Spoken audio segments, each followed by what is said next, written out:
Tu veux que les gens, les cuisiniers, les crêpiers, soient inspirés, te proposent des trucs. Mm. Moi, je te disais la premium, là, je sais pas comment on peut l'appeler. Et en fait, tu leur dis, bougez-vous les neurones et essayez de me sortir la galette qu'on va mettre à la carte de manière peut-être pas spontanée, Éphémère mais aussi. éphémère, etc. Comme on dit, un peu une suggestion, une rareté. Et tu leur demandes ça. Oui. Salut, c'est Patrick, dit le père Leroic. Alors, sois le bienvenu sur le podcast du Crêpier. Avant, tu avais un tout autre métier. Tu en rêvais, tu l'as fait, tu as hésité, mais finalement, tu es devenu crêpier, alors que ce soit au coin de ta rue ou à l'autre bout du monde. Alors, si tu nous racontais ton aventure crêpière, qu'elle soit encore d'actualité ou que tu sois passé à autre chose, raconte-nous ta réussite et même ton échec éventuellement. Alors que tu sois formé à l'école Leroic ou ailleurs, ou que tu sois un parfait autodidacte, ça n'a aucune importance, mais raconte ton aventure. Tu trouveras en description le moyen de me joindre. Alors il me reste à te souhaiter une très bonne écoute, où que tu sois, et au moment que tu le souhaites. C'est ça la magie du podcast. Eh bien là je suis avec Erwan qui a passé 3 jours ici dans mon atelier à Saint-Nazaire. Et puis Erwan, il va se présenter lui-même parce que son aventure n'est pas ordinaire, parce qu'il a déjà, il est à la direction d'une grosse crêperie à Saint-Gilles, alors pas Saint-Gilles-Croix-de-Vie en Vendée, mais à Saint-Gilles de la Réunion. Salut Erwan. Bonjour. Alors, Erwan, qu'est-ce que tu fais par ici? Alors, je me présente, je suis un gars de Saint-Nazaire à la base. Ouais. J'ai 48 ans. Ouais. J'ai bourlingué un petit peu partout. J'ai fait Nouméa, j'ai fait La Réunion, j'ai fait aussi ici à Saint-Nazaire pendant assez longtemps au chantier de Saint-Nazaire. Et une envie d'ailleurs, et depuis quelques années, je suis à La Réunion. Et un projet de la belle famille, avec une crêperie qui a depuis 27 ans. Et le projet avec ma femme de reprendre la crêperie il n'y a pas très longtemps, juste avant le Covid. Ouais. Donc on a repris la crêperie, ça fait dans 4 ans, et l'idée était de, moi, pas du tout crêpier du monde de la cuisine. Oui, parce que toi, tu es aussi dans la formation, mais autre chose. Exactement, donc je suis dans les CACES et tout ce qui est logistique, donc rien à voir avec le monde de la restauration, et pareil pour ma femme. Ouais. Mais l'aventure était belle, l'histoire était belle, une histoire familiale avec une crêperie montée en 95 à Saint-Gilles-les-Bains, à La Réunion. Donc on s'est lancé dans l'aventure il y a quelques années, Ouais. et mais c'était important pour moi de maîtriser un peu plus le côté technique de la chose, d'où ma présence Ouais. depuis 3 jours ici. Et donc à Saint-Gilles, là-bas, tu dis Saint-Gilles de la Réunion? Saint-Gilles-les-Bains. Saint-Gilles-les-Bains, à La Réunion. Cette crêperie, tu as dit, c'est une affaire familiale. Elle s'appelle Au Vieux Quimper. Ouais, C'est assez rigolo d'ailleurs. Au Vieux Quimper, parce que les origines sont quimpéroises, certainement. c'est ça, la belle famille est de là-bas. Voilà. Et donc, toi, ton idée, c'est quand même pas une petite affaire, parce que tu m'as dit que la masse salariale voisine entre 21 et 28 personnes selon la saison, quoi, en Oui, gros. Hein. tout à fait. On a une forte saisonnalité chez nous, Ouais. donc les vacances tout de suite, il y a beaucoup plus de monde. On a un public un peu de touristes, mais surtout familial et local. Ouais. Donc dès qu'il y a des vacances scolaires, on a beaucoup plus de monde. Donc D'accord. il faut qu'on suive ça, et on renforce fortement l'équipe pendant les semaines de vacances qui ont lieu pratiquement toutes les 5-6 semaines, il y a des vacances scolaires. Donc il faut qu'on fasse face à ça, et c'est pas forcément simple. Comme tu l'as dit, techniquement, tu n'es pas crêpier à la base, tu es surtout un amateur de crêpes et de galettes, parce que partout où tu passes, tu me disais, tu goûtes et puis tu te dis ça c'est bien, ça c'est pas bien, etc. Mais au fond même de venir me voir, alors qu'à la limite tu pourrais te dire, l'affaire elle tourne, tu as même redressé certaines choses, hein, tu as amené d'autres trucs dessus. Le fondement même, c'est quoi de venir ici? C'est apprendre autre chose, c'est venir avec une page blanche. Ouais. Parce que j'entends beaucoup de mes gars, de mes équipes, qui sont crêpiers, de métier, ou qui ont appris sur le tard, ou qui ont appris dans notre crêperie. Et c'était avoir une autre vérité, un autre point de vue, un autre angle technique, comme sur l'approche, on connaît le planning après le programme, des menus, du côté cuisine aussi, de l'organisation, du rangement, toutes ces choses-là. Donc c'est intéressant et important pour moi de voir autre chose dans un monde différent. Oui, sauf qu'en même temps, moi, si tu veux, je suis pas une crêperie. Donc, ton vécu en live in situ là-bas, tu le sais, tu connais l'existant. Ici, je ne peux pas te montrer ou te démontrer une organisation fonctionnelle d'une crêperie puisqu'elle ne fait pas crêperie. Donc, qu'est-ce que tu peux en retirer de nos 3 jours? Non, mais c'était presque des détails de rangement, même si c'est Ouais, anodin pour toi. Moi, je regarde comment c'est rangé dans ta cuisine. ouais. Euh, C'est le bordel, hein. ouais, aussi, mais c'est organisé. C'est un peu comme chez nous. Mais voilà, il y a beaucoup de boulot aussi encore à faire Oui, chez bien moi sûr. là-bas. Mais non, mes trucs tout simples, là, pour tes crêpières, là, alors, c'est des crampouses, c'est des Ouais. gaz comme moi. Après, la technique est différente pour tourner dessus, mais au-delà de ça, par exemple, le démontage des attaches gaz, par Oui, oui, exemple, oui, c'est oui. un détail, Ouais. mais pour le nettoyage de mes gars, par exemple, ça peut être intéressant, Oui, rigolo. oui, Donc, c'est des idées à les prendre. push-gaz, ouais. C'est Ouais. ça. Donc, non, c'est plein de choses. C'est la farine, c'est. Et en termes, parce que évidemment, tu as des gars qui sont déjà, tu as dit, qui se sont formés, qui sont auto-formés, etc., de la transmission de savoir. C'est maintenant, est-ce que tu peux foncièrement changer quelque chose en arrivant là-bas ou petit à petit, ou est-ce que tu te dis, finalement, je suis pas loin de la vérité, sachant que toi, il était important aussi que tu saches tourner toi-même, je dis un petit peu en termes de légitimité par rapport à tes gars, Hmm. pour être capable de remplacer au pied levé éventuellement. C'est ça, bah, c'était l'idée d'avoir un minimum la technique pour me dire l'après-midi si j'ai un souci, j'ai un gars qui est malade, comme c'est le Ouais. cas là, j'ai un gars qui est pas là ce soir, j'ai appris. Il me dit bah, éventuellement pour garnir ou pour tourner sur un petit service, hein, Oui, oui, j'entends, oui, oui. je peux le faire. Après, sur des gros services de week-end où là on envoie beaucoup de galettes et de crêpes. Je sais que je pourrais pas tenir le rythme Ouais, pour ouais. l'instant, Pour mais au l'instant. moins, voilà, j'ai des bases, j'ai un peu plus de confiance en moi parce qu'effectivement, apprendre avec mes gars là-bas, c'est pas simple. Oui, oui, oui. Donc avec eux et puis sur des créneaux qui tiennent la route, j'en ai pas beaucoup, sachant que j'ai 2 activités effectivement. Oui, oui. Donc il fallait vraiment que je m'isole, que je parte un peu loin de la Réunion pour tranquillement me poser avec quelqu'un que je connais pas, Mhm, pour avoir un avis technique et les yeux dans les yeux sur ce qui va et ce qui va pas sans filtre. Ouais, non, en fait, il n'y a pas beaucoup de filtres ici, hein. Je veux dire, on y va, on s'amuse, on rigole, mais on se dit des choses aussi. On a regardé effectivement ta carte, parce que tu as une carte qui est très riche, Mm. tu vois. Alors moi, évidemment, j'y vais de mes conseils, hein. Je ne dis pas qu'il faut faire ça. Moi, j'ai une idée plutôt qui est dans la réduction pas de l'offre, mais la réduction de la proposition sur le moment, et de garder les choses un petit peu sous le pied et de les ressortir au fur et à mesure. Toi, tu me disais, c'est un peu compliqué parce que tout bouger, tout changer avec mes clients qui ont l'habitude de trouver certains produits, c'est un peu compliqué. Ouais. Ça reste compliqué de changer ça? Euh, Disons que c'est une institution un petit peu à La Réunion en toute Ouais, modestie. ouais, ouais. Donc ça fait presque 30 ans qu'on est là-bas et ça a à peu près gardé les mêmes noms, les mêmes ingrédients Ouais, depuis ouais. des années et il y a des vrais marqueurs sur la carte. Donc effectivement, il y a des choses qu'on peut changer parce qu'en réfléchissant, en analysant en fait les chiffres et en Ouais. se posant, On a vu des choses intéressantes, hein? ouais, Ouais, et ouais. effectivement que j'avais pas fait parce que j'avais sous le coude à préparer et à faire que je n'ai pas fait avant de venir parce que je voulais venir avec quand même des quelques trucs en tête, mais j'ai pas eu le temps pour le coup. Et là, c'est en découvrant un peu les chiffres qu'on se dit effectivement, il y a des trucs qu'on peut changer à mon sens. Parce qu'on on peut dévoiler, c'est pas un secret des dieux, alors tu me reprends si je me trompe, sur une année, il y a 50 000 crêpes et Ouais, 65 000 galettes, du moins sarrasin, blé noir vendus. Alors pour les Finistériens, des crêpes de sarrasin, de Guinisdu, là, c'est énorme, quoi. oui, C'est énorme. Et il y a une carte de glace aussi, ouais, glace et salade effectivement. Donc la salade. Ouais. on est ouvert 7/7. Ouais. Donc il y a pas de jour de fermeture et on est en continu. Donc forcément, il nous faut de masse salariale et forcément, on vend beaucoup de crêpes et de galettes. C'est mathématique. Donc Ouais, ouais. effectivement, si on fermait lundi, le mardi ou mardi, mercredi, on en vendrait beaucoup moins. Et ce serait notre organisation et une masse salariale sûrement différente. Ah ouais, c'est compliqué quand même.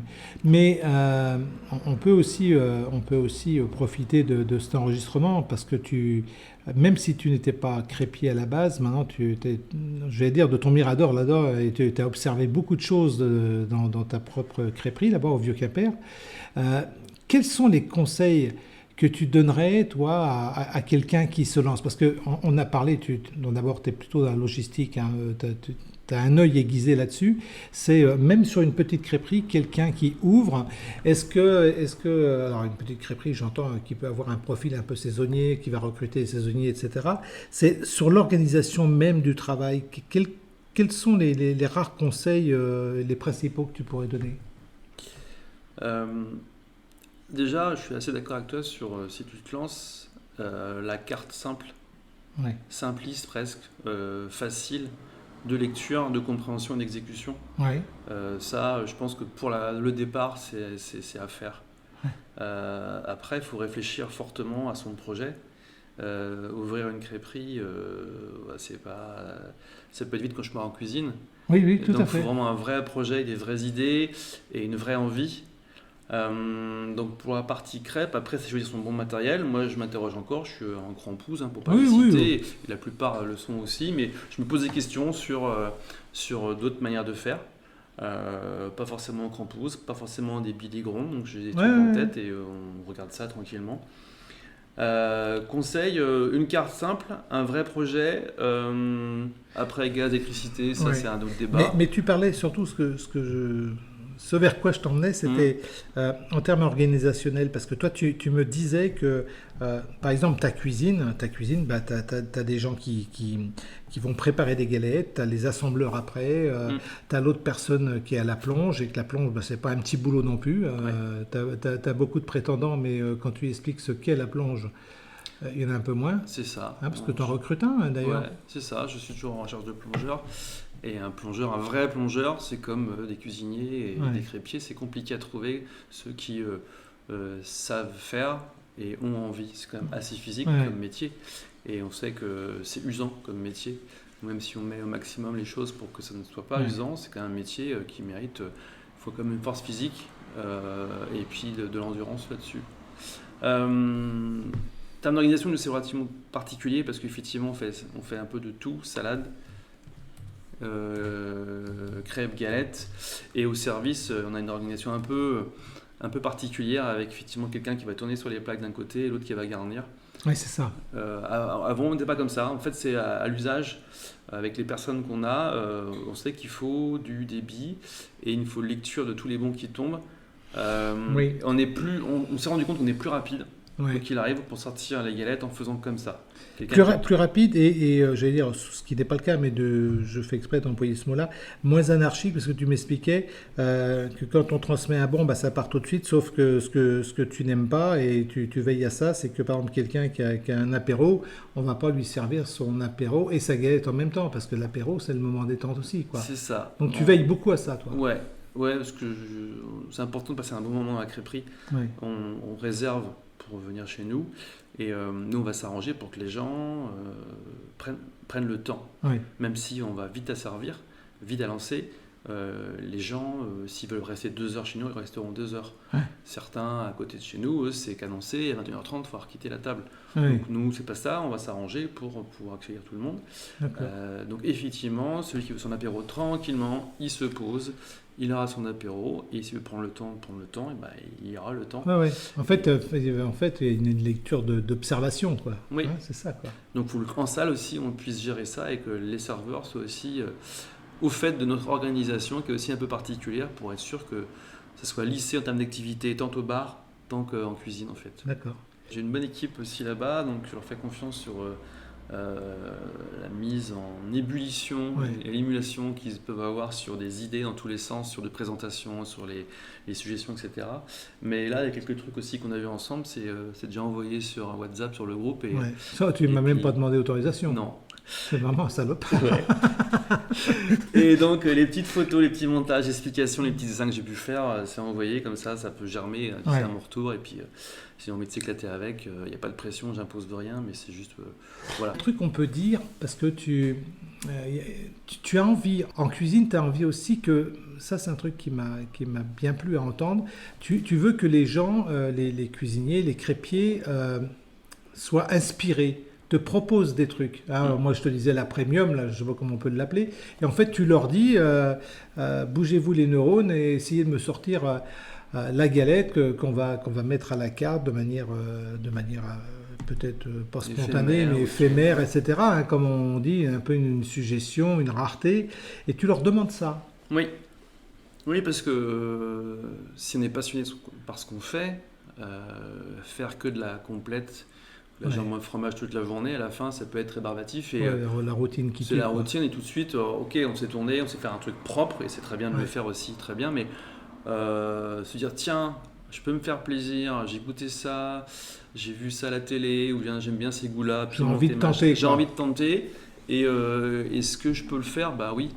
Complètement, tu as intérêt à le faire, c'est de te faire plaisir.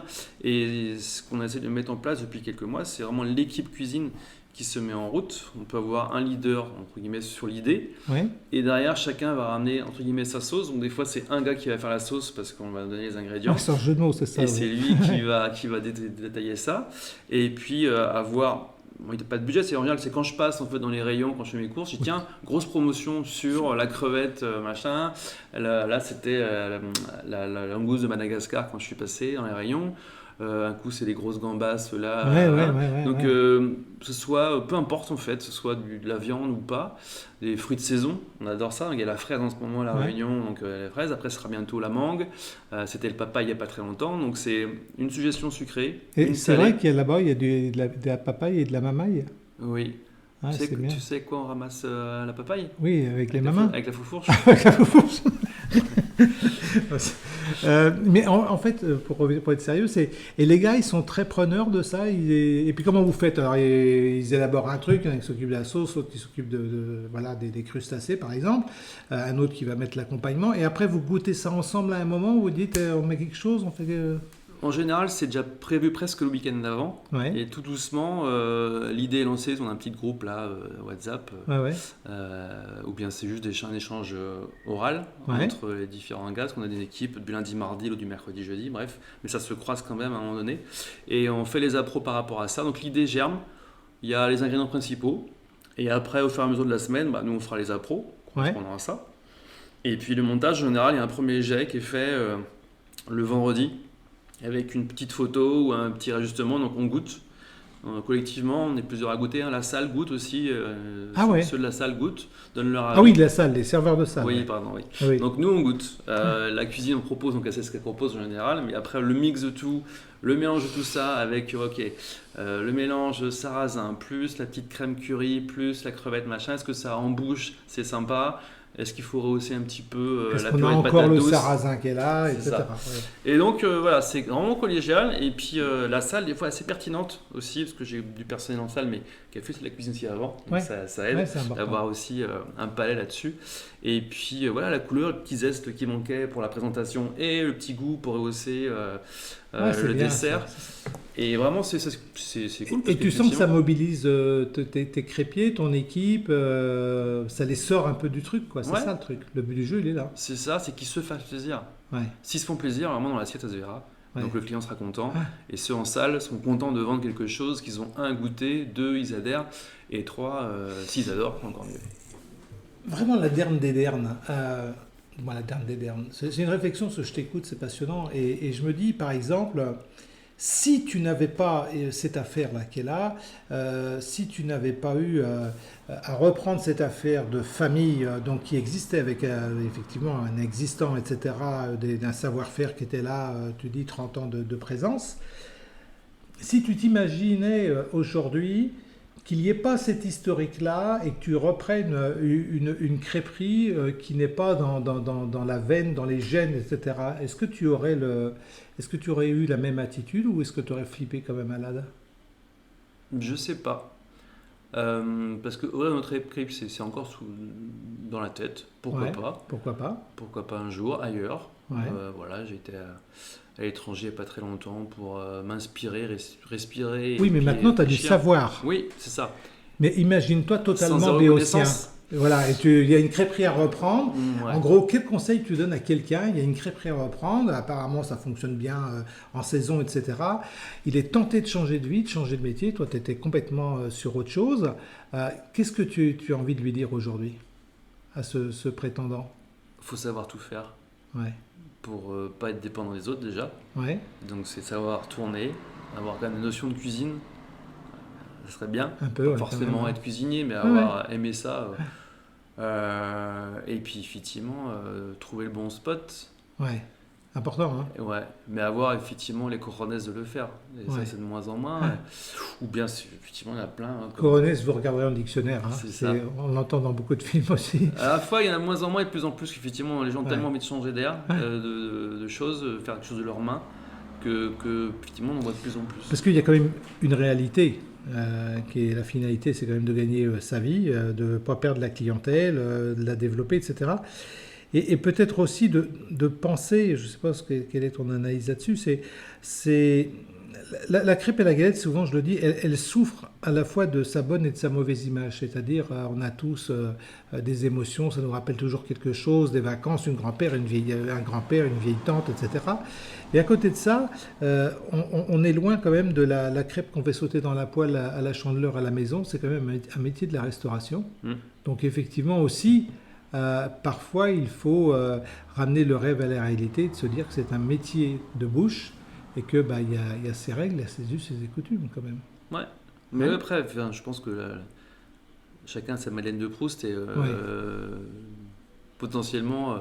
Peut-être que les crêpes les meilleures que j'ai pu goûter, c'est celles que je faisais quand j'étais jeune ou que ma grand-mère faisait. Parce qu'il y a une émotion. C'est ça, et ça ramène avec plein d'huile, c'était sa manière de faire et qui plaisait à tout le monde, avec plein de sucre, un truc qui baigne dans l'huile, c'est presque espagnol tout ça, mais beaucoup de beurre forcément. Donc après, ce qu'on veut, c'est chacun après, c'est très subjectif, et chacun a sa farine, a sa manière de faire, de tourner. Et l'idée, c'est de juste... Parce que tu vois, moi j'ai des gens de temps en temps qui m'interrogent et qui veulent vraiment, alors que ce soit dans un, on va dire en traditionnel, en place assise, etc., dans un établissement ou en food truck, qui veulent faire plein de choses, marier plein de choses qu'ils ont vues à travers leur vie, des voyages, etc. Mais il y a un moment, il faut se mettre à la réalité. C'est-à-dire que tu as des gens devant toi, il faut les servir. Il faut être bon, copieux, pas trop roboratif, aller vite aussi parfois, même si on laisse au client le temps de vivre. Tu vois, donc il y a un moment peut-être aussi qu'il faut peut-être réfléchir à ce que l'on fait. Oui, complètement. Après, je pense que la richesse des voyages permettent pas mal de choses, complètement. Mais après, il ne faut pas s'égarer. Je crois qu'il faut recentrer quand même l'offre. Bon, mon cher Erwan, parce que tu t'appelles Erwan avec un patronyme très breton, on va être discret. Hein.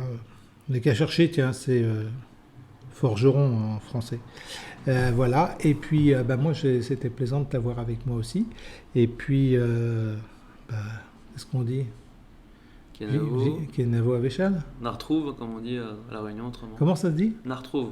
Nartrouve, ça veut dire quoi ? Bon, à bientôt. On se retrouve. À jamais te revoir. C'est ça. Écoute, merci beaucoup. Bon, qu'est-ce qu'on peut se dire de plus ? Bon anniversaire Nelly, aujourd'hui. Bon anniversaire Nelly. Comprenne qui pourra. Hein. C'est ça. On a fait une petite vidéo pour souhaiter l'anniversaire à Nelly. Et puis, nous, on va se remettre à tourner des crêpes et des galettes. Et puis voilà, on a fait notre petit intermède.